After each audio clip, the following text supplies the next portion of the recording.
আমার তো কষ্ট মনে আর কেউ করে না। যত কষ্ট চলতেছি, রান্নার গেলে তেল তাহে না, হ্যাঁ না, পয়সা হ্যাঁ না, চাইতে হ্যাঁ না। একটি জরাজীর্ণ ও নড়বড়ে ঘরে ৬ সদস্যের পরিবার নিয়ে মানবেতর জীবনযাপন করছেন রবি মিয়া। দুঃখ, কষ্ট আর অভাব যেন তাদের নিত্যসঙ্গী।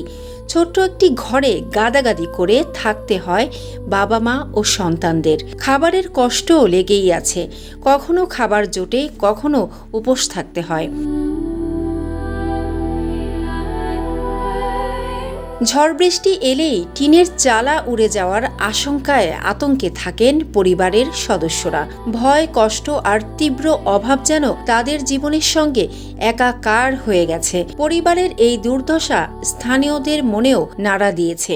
এদের অন্যের বাড়িতে কাম ছাড়া কোনো উপায় নাই। এই বাড়িটা হইলো একেবারে মূর্খ আর কি, অশিক্ষিত, বিদেশও যাইতে পারে নাই। এই ফলে এখনো সমাজের মধ্যে সবচেয়ে নিচে আছে এরা। মেয়েরা প্রাইভেট পড়া, বাপটা অন্যের বাড়িতে কাজ টাজ করে, ছেলেটাও মাদ্রাসাত পড়ে, কোন রকম সংসার চালায়, কিন্তু ঘর বাড়িগুলো একবারে নিম্ন স্তরে আছে। ঘরের ভিতরে অনেক জায়গায় পানিও পড়ে। এখন সরকার যদি এদের ব্যাপারে একটু চাহিদা দিত, একটু উপকার করতো, যে ঘর বাড়িটা অন্তত বান্ধা দিত, একটু বাচ্চাদের লেখাপড়ার একটু খরচ টরচ যদি যোগাই দিত, তাহলে এদের অনেক উপকার হইতো। দানশীল মানুষ যারা, এরাও দিতে পারে, এরাও তো দান পাওয়ার অধিকার রাখে। এরার কষ্ট সম্পূর্ণ। এরা খাইতে গেলে রুচি মতো খাইতারে না, সময় চাল তাহে না, মাছ মাংস তাহে না। এরার পেটের কালা দূর করবো না, ঘর বাড়ি ঠিক করবো না, মেয়েরা লেখাপড়া করাবো। তো মেয়েরা চেষ্টা কইরা নিতাছে। ওখানে মেয়েরা বের যোগ্য হয়েছে, শাদি বিয়া দেওয়ার খরচ ওখানে এটাও আদায় করতারে না, বাড়িঘর নাই, পরিবেশ বালা না, পাত্র আইব কেমবা। আর মেয়েরা যেমন শাদি বিয়া দিলে একটু সহযোগিতা কইরা দেয়। কিশোরগঞ্জের কটিয়াদি উপজেলার জালালপুর ইউনিয়নের ৫ নম্বর ওয়ার্ডের চর ঝাকালিয়া গ্রামের বাসিন্দা রবি মিয়ার পরিবার দীর্ঘদিন ধরে এমন কষ্টের মধ্য দিয়ে দিন পার করছে। তাদের বসতঘরের বিভিন্ন স্থানে টিন ফুটো হয়ে গেছে। জোড়াতালি দিয়ে কোনোভাবে ঘরটি টিকিয়ে রাখা হয়েছে। বৃষ্টি হলেই ঘরের ভেতরে পানি পড়ে ভিজে যায় বইপত্র, কাঁথা বালিশ ও প্রয়োজনীয় জিনিসপত্র।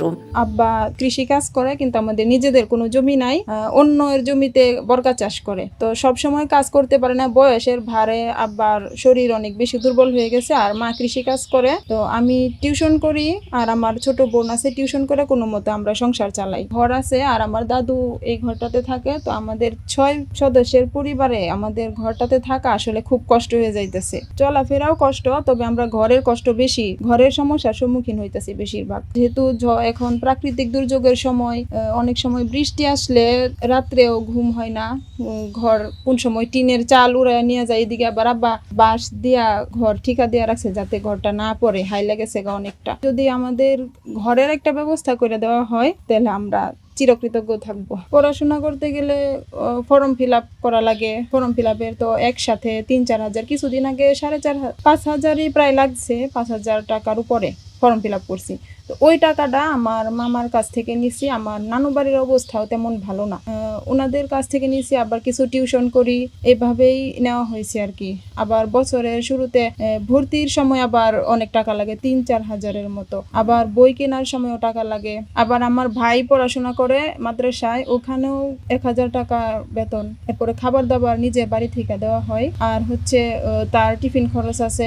আমার বোন পড়াশোনা করে ফেকামারা কামিল মাদ্রাসায়, সে ডিগ্রি প্রথম বর্ষে পড়ে, তারও ফর্ম ফিল আপ সামনে ৫-৬ হাজারের মতো লাগবে। এখন এই সব কিছু নিয়ে একটা চিন্তার মধ্যে আর কি, যে কিভাবে দিন পার হবে। অর্থের অভাবে উপযুক্ত বয়স হলেও মেয়েদের বিয়ে দিতে পারছেন না দরিদ্র পিতা। শারীরিক নানা রোগে শোগে রবি মিয়া স্বাভাবিক কোনো কাজকর্ম করতে পারেন না। ঘরে অসুস্থ বৃদ্ধ মা ও স্বামী স্ত্রী ছাড়াও পরিবারে 2 মেয়ে ও 1 ছেলে রয়েছে। বড় 2 মেয়ে পড়াশোনা চালিয়ে যাচ্ছে, আর ছোট ছেলে মাদ্রাসায় অধ্যয়নরত। পরিবারের আর্থিক সংকটের কারণে 2 বোন টিউশনি করে যৎসামান্য অর্থ দিয়ে নিজেদের লেখাপড়ার খরচ চালাচ্ছেন। একটি ঘর ও সংসারের অভাব অনটনের কথা তুলে ধরে দানশীল ও বিত্তবান মানুষের সহযোগিতা কামনা করেছেন রবি মিয়া ও তার স্ত্রী। সমস্যা মনে করেন যে ঘরের মধ্যে পানি টানি পরে টাকা পয়সা আমি ঠিক করতাম পারতেছি না। বেশি বৃষ্টি হয় তো মনে করেন যে ঘরের ভিতরে পানি পরে ওই যে বইয়া থাকুন লাগে এই সমস্যা। তখন তো মনে করেন এই মনের ভিতরে একটা বয় লাগিয়ে থাকা, অতিরিক্ত বাতাস ছাড়ে তখন মনে হয় যে একটা বয় লাগিয়ে থাকা।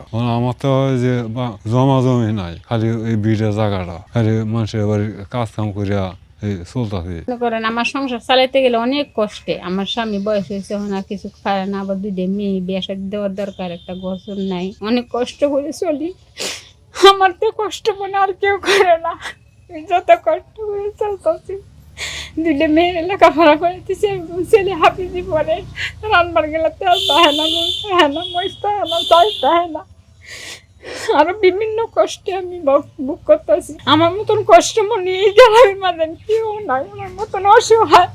আমার ভাইয়ের বাড়ির তো ধন সম্পদ নাই যে আমার ঢেলবো, যে একটা আসান করবো তাও না। আমি অনেক দুঃখিনী। আমার বাচ্চা মাদ্রাসা সবাই, মা তুমি ডানবা ডানবা, প্রতিদিন 10 টাকা দিলে দিতারি, না দিতালে নাই, বুঝতে দিলে বুঝতে তুই আয় করি, বাবা আজকে দিতাম না, কালকে দাম, কালকে দিতাম না, পরশু দাম। এরকম করে আমি আমার মেয়ে, আমার ছেলে, আমার ছেলে 20 ছড়া মস্ত করছে, আর মেয়ে একজন গুরুদয়াল কলেজ অনার্স শেষ বছর, আর একজন বিয়ে করে টেকাবার আমার ফাঁকি খাদিল মাদ্রাসাতে।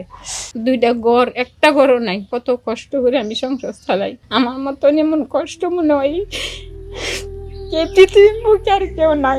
সমাজের বিত্তবান ও দানশীল মানুষের সামান্য সহানুভূতি বদলে দিতে পারে অসহায় রবি মিয়ার পরিবারের জীবন। দীর্ঘদিনের দুঃখ কষ্ট কাটিয়ে একদিন তাদের ঘরেও আশার আলো জ্বলবে, এমন প্রত্যাশাই পরিবারের সদস্যদের।